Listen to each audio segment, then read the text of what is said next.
Thank you. Thank you all.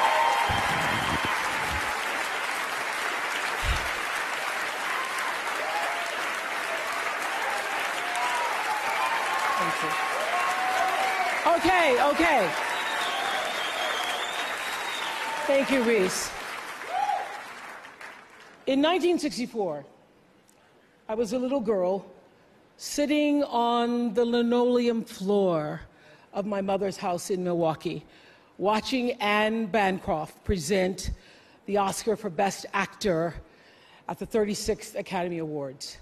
She opened the envelope and said 5 words that literally made history.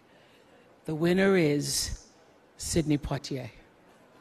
Up to the stage came the most elegant man I had ever seen. I remember his tie was white, and of course his skin was black, and I'd never seen a black man being celebrated like that. And I have tried many times to explain what a moment like that means to a little girl, a kid watching from the cheap seats as my mom came through the door, bone-tired from cleaning other people's houses. But all I can do is quote and say that the explanation in Sidney's performance in Lilies of the Field, amen, amen, amen, amen. In 1982, Sidney received the Cecil B. DeMille Award right here at the Golden Globes, and it is not lost on me that at this moment, there are some little girls watching as I become the first black woman to be given the same award.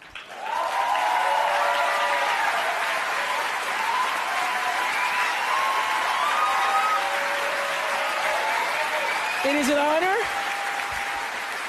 It is an honor, and it is a privilege to share the evening with all of them, and also with the incredible men and women who've inspired me, who've challenged me, who've sustained me, and made my journey to this stage possible. Dennis Swanson, who took a chance on me for AM Chicago. Quincy Jones, who saw me on that show and said to Steven Spielberg, yes, she is Sophia in The Color Purple. Gail, who's been the definition of what a friend is, and Stedman, who's been my rock, just a few to name. I'd like to thank the Hollywood Foreign Press Association, because we all know that the press is under siege these days.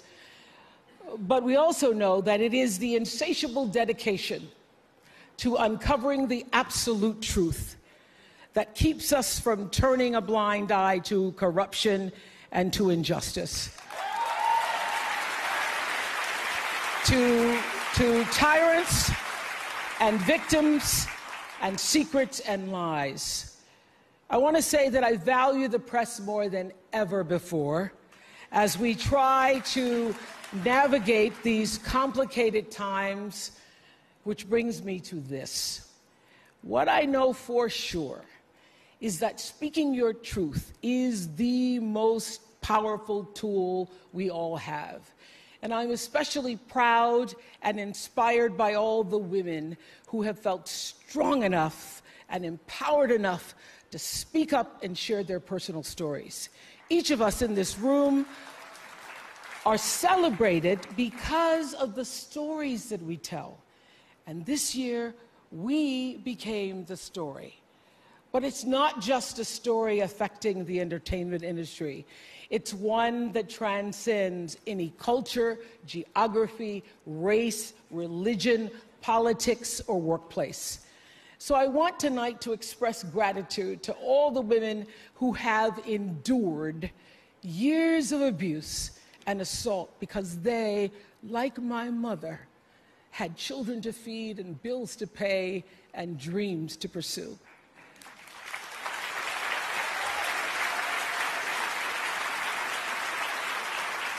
They're the women whose names we'll never know. They are domestic workers and farm workers. They are working in factories, and they work in restaurants, and they're in academia and engineering and medicine and science. They're part of the world of tech and politics and business. There are athletes in the Olympics, and there are soldiers in the military. And there's someone else, Recy Taylor. A name I know, and I think you should know too. In 1944, Recy Taylor was a young wife and a mother. She was just walking home from a church service she'd attended in Abbeville, Alabama, when she was abducted by 6 armed white men, raped and left blindfolded by the side of the road, coming home from church. They threatened to kill her if she ever told anyone. But her story was reported to the NAACP, where a young worker by the name of Rosa Parks became the lead investigator on her case. And together, they sought justice. But justice wasn't an option in the era of Jim Crow. The men who tried to destroy her were never persecuted. Recy Taylor died 10 days ago, just shy of her 98th birthday. She lived, as we all have lived, too many years in a culture broken by brutally powerful men. For too long, women have not been heard or believed if they dared to speak their truth to the power of those men. But their time is up.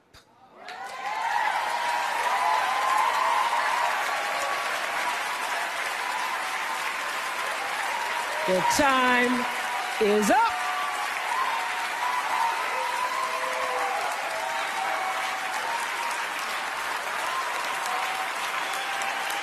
Their time is up.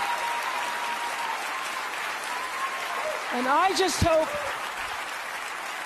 hope that Recy Taylor died knowing that her truth, like the truth of so many other women who were tormented in those years, and even now tormented, goes marching on. It was somewhere in Rosa Parks' heart almost 11 years later when she made the decision to stay seated on that bus in Montgomery. And it's here with every woman who chooses to say, "Me too." And every man who chooses to listen.